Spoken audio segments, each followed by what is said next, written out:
Let's look at the next case, work done in moving a body up an inclined plane. Now, so I think I'll draw and then explain rather than just starting off with the.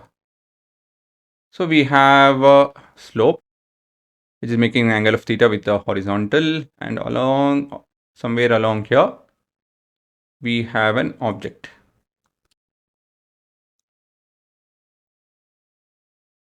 Okay, so what happens? Of course, we have the gravitational pull, a traditional pull, and we have a line perpendicular to the slope and parallel to the slope. And this is your projection, and this is your projection. All this you guys should be doing with pencils. And we have, oh sorry, that's supposed to be here. Here and here.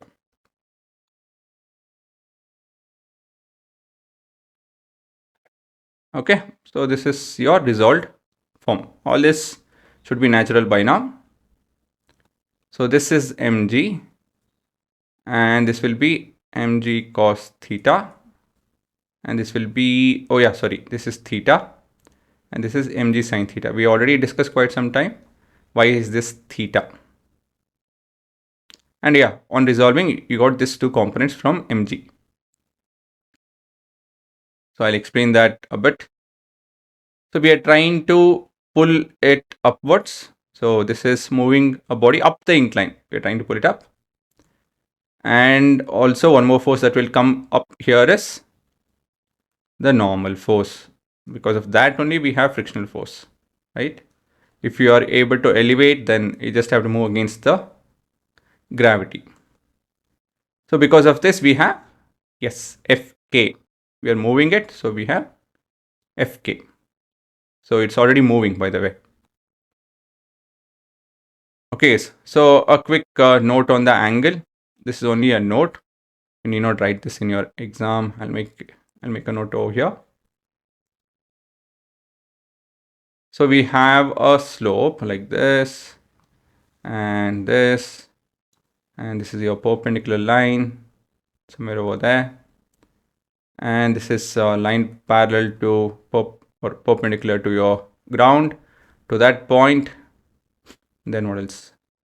This is theta, this is 90, and one more thing is this is also theta. That's a key point. So this is 90 and this is 90 minus theta. Since this is 90 minus theta, this has to be theta, right? And what else? Actually, we just need this. I'm just writing everything. Okay, so done. I hope you guys had a good look. And then resolving forces that I'm not going to explain. So this is the main vector, and it has its two components, and that's it. So that's about your resolving vector. Now, so let's write all the things. So we are considering object of mass m. So I think I'll not write all of that. Consider, you guys should be writing object of mass m. Then let theta be the angle of the inclination.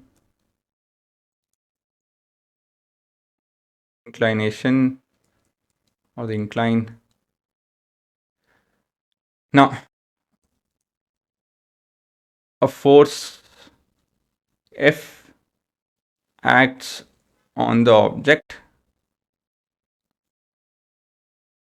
so that, again, this is the funda. This is the key part, begins to move. Since it just begins to move, F will be equal to Fk. Slides up, inclined plane, infinitesimally slow. Infinite t assembly slope. Therefore, F will be equal to FE, FK actually. Okay, so that is important. Now, that's the reason actually. I mean, all this works, that statement. So we are going to apply Newton's, or let me actually write it off. I told I won't write this, but involving mg. First we'll do along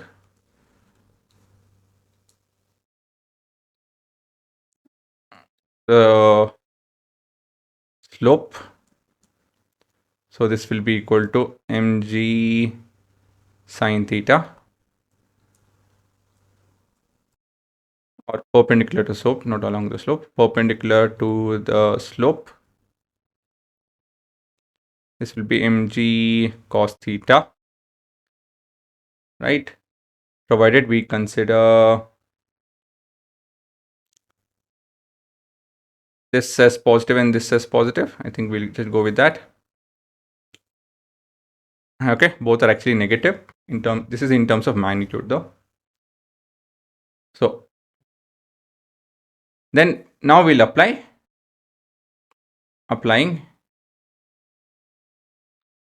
Newton's second law. So what we have here is sum of bunch of forces should be equal to ma is what the law tells. So first is we'll apply along the slope. So along the slope involves F minus mg minus fk, provided this is right. So this will be F minus mg sine theta minus fk is equal to 0. Oh yeah, my bad. This is not true, because here you will get the actual expression. I forgot. This is our second component. So therefore F should be equal to, oh yeah, why is it 0? Acceleration is close to 0 as the object is sliding up infinitesimally slow. Then we have F is equal to mg sine theta plus fk. Okay, this is the one which we have to actually prove it. I just wrote it off. That's not right. So this is along applying your second law along the slope, perpendicular slope. Now perpendicular slope, we know that we have your normal force and we have mg cos theta, and of course they don't move along them. So your r is mg cos theta. So we know that we have to relate all of this. So what do? So we can okay, this we can further rewrite mg sine theta plus, and this is equal to mu k into r, right? So this we can call it as 1, not this. And then let's substitute r in 1. So F, therefore F is equal to mg sine theta plus mu k mg cos theta. So therefore work, which is equal to force into displacement, can be expressed in terms of your mass and everything as mg sine theta mu k cos theta into some displacement s, and that's your expression, right? So it's kind of commonsensical, it's not that hard. So this can be your s if moved from point A to point B. So there's a lot of writing. If not, honestly, it just takes one diagram and you can write the expression directly.